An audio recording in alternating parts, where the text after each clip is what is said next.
デジタルで絵を描いてみたいけれども、どんな環境にすればよいのかわからない。自分の環境がお絵描きに適しているのかがわからない。どんなアプリを使ったらいいのだろう。そんな方は、この動画を見れば一発で解決できるのであるぞ。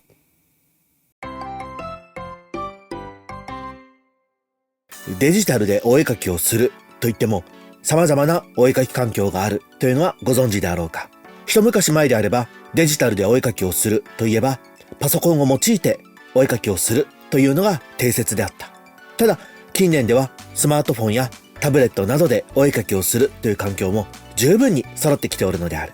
だからこそ、どこから始めたらよいのか、自分に適したお絵描き環境とは何か、そんな風に悩んでいる方のために、デジタルでお絵描きをするために必要な環境を3つ、パソコン、タブレット、スマートフォン、この3つでそれぞれおすすめの環境、そして各環境ごとにおすすめのお絵描きソフト、お絵描きアプリを紹介していこうと思うのであるぞ。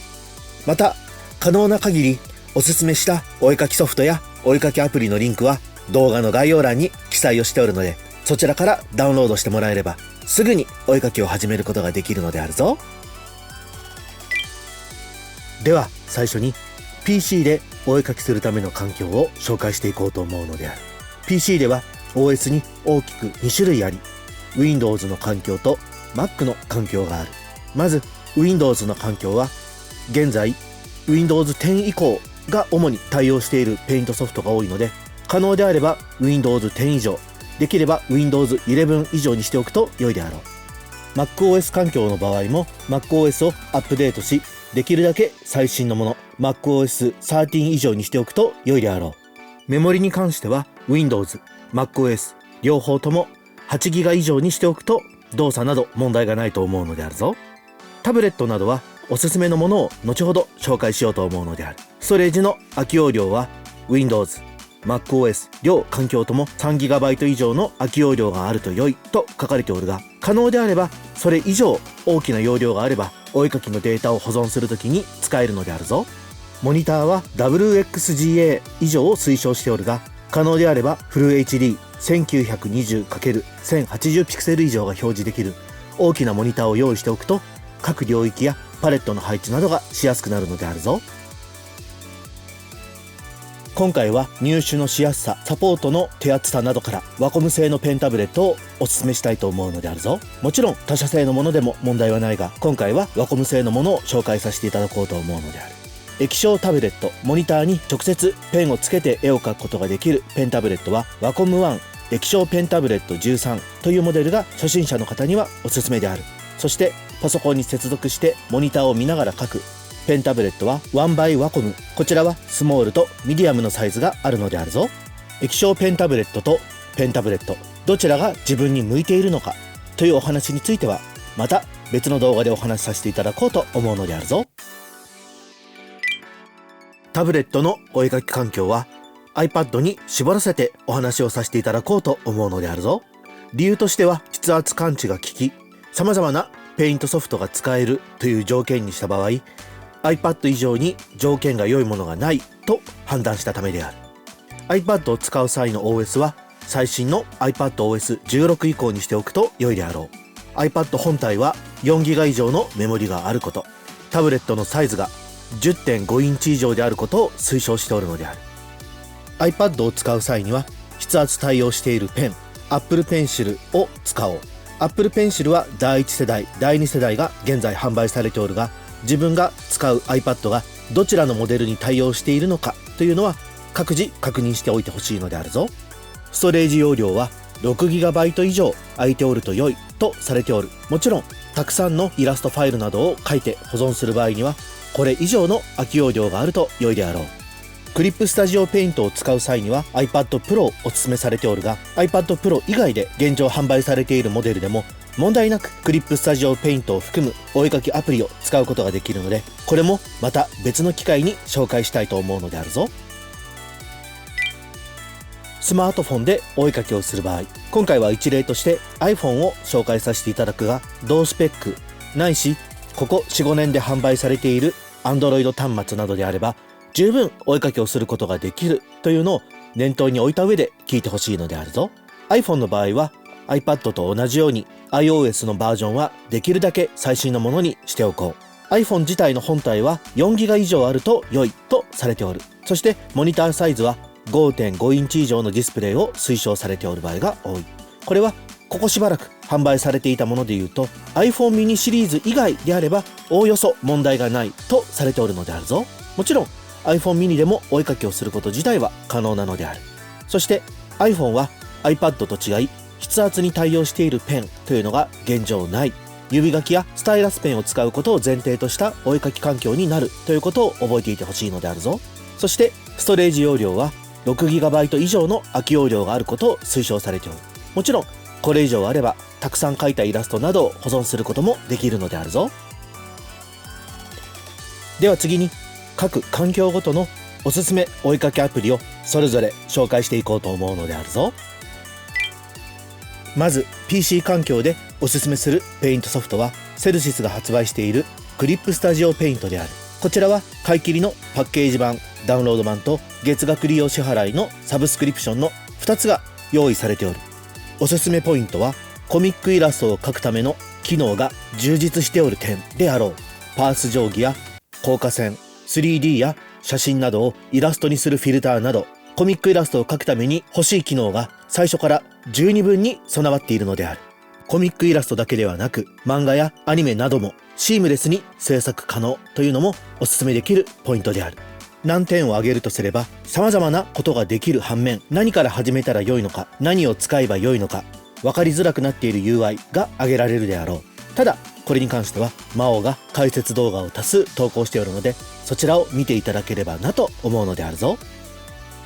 次は株式会社メディバンが公開しているメディバンペイントである。こちらは基本無料でダウンロードし使うことができメディバンペイントプレミアムに加入することで広告除去や追加ブラシなどを使用可能なお絵かきソフトなのである。パソコンで初めてデジタルお絵かきをするというのであればまず触ってみてほしいお絵かきソフトと言えるであろう。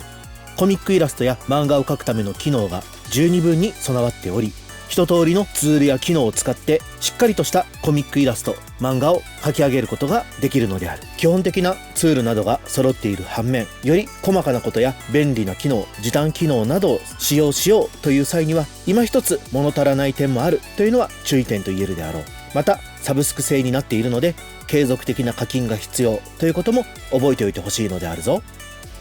PC 環境でのお絵かき最後に紹介するのは Adobe から出ている Adobe Photoshop である。こちらは買い切り版は存在せずサブスクリプションのみで使うことができるのである。利用プランなどは様々あり自分のやりたいことや環境に合わせて選択すると良いであろ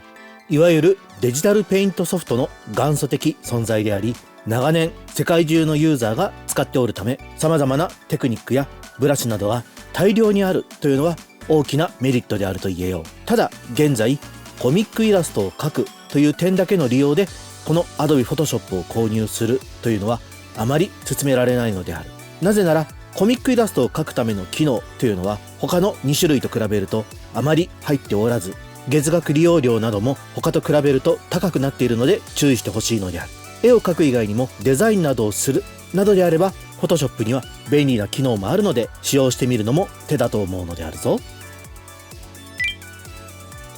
では次に iPad 環境でのおすすめお絵かきアプリを紹介していこうと思うのである。まずは一つ目は PC 環境と同じクリップスタジオペイントである。